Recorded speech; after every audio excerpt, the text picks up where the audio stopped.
जल्दी जल्दी घर के सारे काम निपटा बेटे को स्कूल छोड़ते हुए ऑफिस जाने का सोच घर से निकल ही रही थी कि फिर पिताजी की आवाज आ गई, बहू जरा मेरा चश्मा तो साफ कर दो। और बहू जल्लाते हुई कपड़ा ला चश्मा साफ करने लगी। इसी चक्कर में बेटा स्कूल में और खुद आज फिर ऑफिस देर से पहुंचे। गाहे बगाहे पिताजी की यूं घर से निकलते हुए पीछे से आवाज देने की आदत बहू को अच्छी नहीं लगती थी, पर जानती थी कि पलंग से न उठ पाने के बावजूद पिताजी पूरे दिन में उसे यही एक दो काम ही तो कहते थे। काम छोटा सा था, पर ऑफिस जाने की भी तो जल्दी होती थी सुबह सुबह। एक दिन पति से चर्चा की। पति की सलाह पर अब वो सुबह उठते ही पिताजी का चश्मा साफ करके रख देती, लेकिन फिर भी घर से निकलते समय पिताजी का बहू को बुलाना बंद नहीं हुआ। दिन बीते, एक समय वो आया कि समय से खींचातानी के चलते अब बहू ने पिताजी की पुकार को अनसुना करना शुरू कर दिया। एक दिन ऑफिस की छुट्टी थी तो बहू ने सोचा क्यों ना घर की साफ सफाई कर लूं। अचानक पलंग से नीचे गिरी पिताजी की डायरी हाथ लग गई।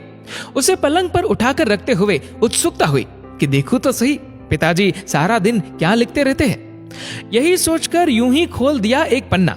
उस पन्ने पर लिखा था, मेरी प्यारी बहू, आज की इस भागदौड़ भरी जिंदगी में घर से निकलते समय बच्चे अक्सर बड़ों का आशीर्वाद लेना भूल जाते हैं। बस इसीलिए जब तुम चश्मा साफ कर मुझे देने के लिए झुकती हो तो मैं मन ही मन अपना हाथ तुम्हारे सर पर रख देता।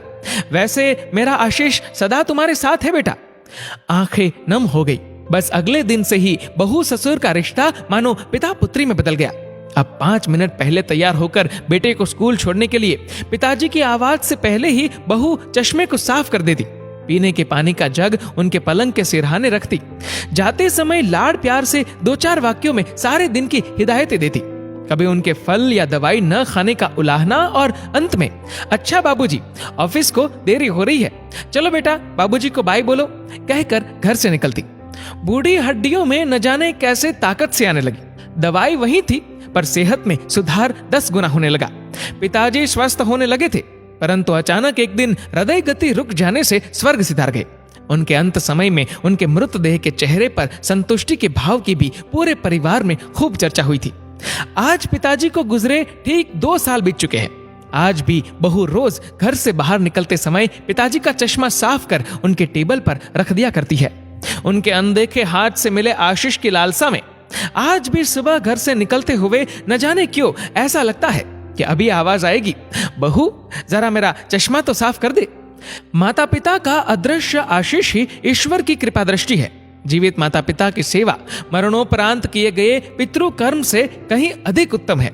जीवन में हम बहुत कुछ महसूस नहीं कर पाते, और जब तक महसूस करते हैं तब तक वे हमसे बहुत दूर जा चुका होता है। आइए इन बूढ़े वृक्षों को जल रूपी स्नेह तथा सेवा रूपी खाद से संजोकर फिर से युवा, स्वस्थ तथा हरा भरा करने का प्रयास करें। दोस्तों, इस वीडियो को लेकर आपकी क्या राय है नीचे कमेंट करके जरूर बताएगा। और अगर आपको वीडियो अच्छा लगा हो तो इस वीडियो को लाइक करेगा, शेयर करेगा ज्यादा से ज्यादा लोगों तक। और ऐसे ही और भी इंस्पिरेशनल वीडियोस के लिए सब्सक्राइब करें हमारे यूट्यूब चैनल को और फेसबुक पर फॉलो करें हमारे पेज को। धन्यवाद।